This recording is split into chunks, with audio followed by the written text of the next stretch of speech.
1 Kings 2, David's last orders to Solomon. Now the days of David drew nigh that he should die, and he charged Solomon his son, saying, I go the way of all the earth. Be thou strong therefore, and show thyself a man, and keep the charge of the Lord thy Creator, to walk in his ways, to keep his statutes, and his commandments, and his judgments, and his testimonies, as it is written in the law of Moses, that thou mayest prosper in all that thou doest, and whithersoever thou turnest thyself. That the Lord may continue his word which he spake concerning me, saying, If thy children take heed to their way, to walk before me in truth with all their heart and with all their soul, there shall not fail thee, said he, a man on the throne of Israel. Moreover, thou knowest also what Joab the son of Zeruiah did to me, and what he did to the two captains of the hosts of Israel, unto Abner the son of Ner, and unto AMASA the son of Jether, whom he slew, and shed the blood of war in peace, and put the blood of war upon his girdle that was about his loins, and in his shoes that were on his feet. Do therefore according to thy wisdom, and let not his hoar head go down to the grave in peace. But show kindness unto the sons of Barzilai the Gileadite, and let them be of those that eat at thy table, for so they came to me when I fled because of Absalom thy brother. And behold, thou hast with thee Simei the son of Gera, a Benjamite of Bahurim, which cursed me with a grievous curse in the day when I went to Mahanaim. But he came down to meet me at Jordan, and I swear to him by the Lord, saying, I will not put thee to death with the sword. Now therefore hold him not guiltless, for thou art a wise man, and knowest what thou oughtest to do unto him, but his hoar head bring thou down to the grave with blood. So David slept with his fathers, and was buried in the city of David. And the days that David reigned over Israel were 40 years. 7 years reigned he in Hebron, and 33 years reigned he in Jerusalem. Then sat Solomon upon the throne of David his father, and his kingdom was established greatly. The death of Adonijah, and Adonijah the son of Haggith came to Bathsheba, the mother of Solomon, and she said, Comest thou peaceably? And he said, Peaceably. He said, Moreover, I have somewhat to say unto thee. And she said, Say on. And he said, Thou knowest that the kingdom was mine, and that all Israel set their faces on me, that I should reign. Howbeit the kingdom is turned about, and is become my brother's, for it was his from the Lord. And now I ask one petition of thee, deny me not. And she said unto him, Say on. And he said, Speak, I pray thee unto Solomon the king, for he will not say thee nay, that he give me Abishag the Shunammite to wife. And Bathsheba said, Well, I will speak for thee unto the king. Bathsheba therefore went unto King Solomon to speak unto him for Adonijah. And the king rose up to meet her, and bowed himself unto her, and sat down on his throne, and caused a seat to be set for the king's mother, and she sat on his right hand. Then she said, I desire one small petition of thee. I pray thee, say me not nay. And the king said unto her, Ask on, my mother, for I will not say thee nay. And she said, Let Abishag the Shunammite be given to Adonijah thy brother to wife. And King Solomon answered and said unto his mother, And why dost thou ask Abishag the Shunammite for Adonijah? Ask for him the kingdom also, for he is mine elder brother, even for him and for Abiathar the priest, and for Joab the son of Zeruiah. Then King Solomon sware by the Lord, saying, The Creator do so to me, and more also, if Adonijah have not spoken this word against his own life.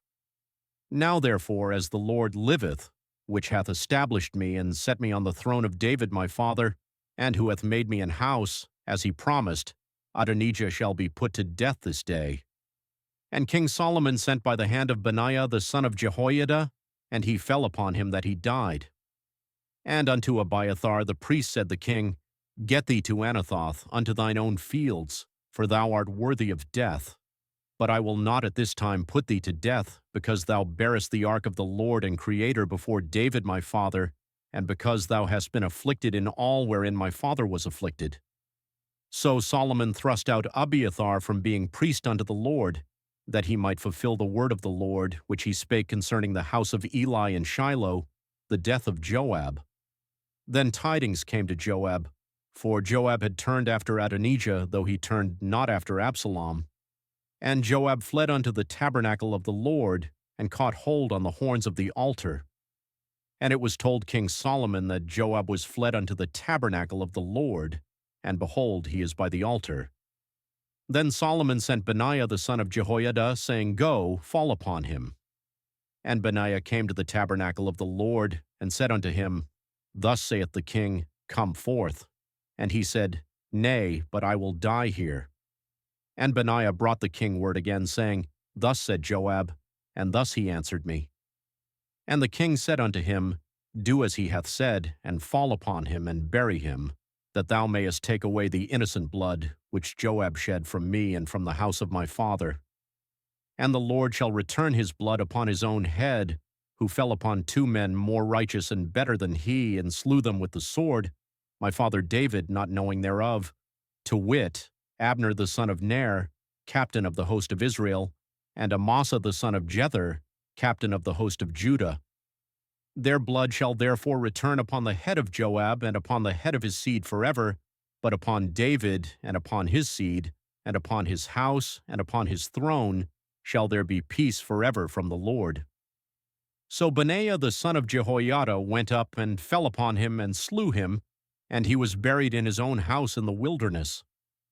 And the king put Benaiah the son of Jehoiada in his room over the host, and Zadok the priest did the king put in the room of Abiathar, the death of Simei.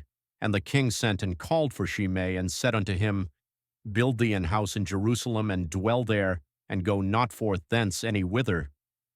For it shall be that on the day thou goest out, and passest over the brook Kidron, thou shalt know for certain that thou shalt surely die, thy blood shall be upon thine own head. And Simei said unto the king, The saying is good, as my lord the king hath said, so will thy servant do. And Simei dwelt in Jerusalem many days. And it came to pass at the end of 3 years, that 2 of the servants of Simei ran away unto Achish son of Maachah king of Gath. And they told Simei, saying, Behold, thy servants be in Gath. And Simei arose and saddled his ass, and went to Gath to Achish to seek his servants. And Simei went, and brought his servants from Gath. And it was told Solomon that Simei had gone from Jerusalem to Gath, and was come again. And the king sent and called for Simei, and said unto him, Did I not make thee to swear by the Lord, and protested unto thee, saying, Know for a certain, on the day thou goest out, and walkest abroad any whither, that thou shalt surely die? And thou saidst unto me, The word that I have heard is good. Why then hast thou not kept the oath of the Lord, and the commandment that I have charged thee with? The king said moreover to Simei, Thou knowest all the wickedness which thine heart is privy to, that thou didst to David my father. Therefore the Lord shall return thy wickedness upon thine own head, and King Solomon shall be blessed, and the throne of David shall be established before the Lord forever. So the king commanded Benaiah the son of Jehoiada, which went out and fell upon him, that he died. And the kingdom was established in the hand of Solomon.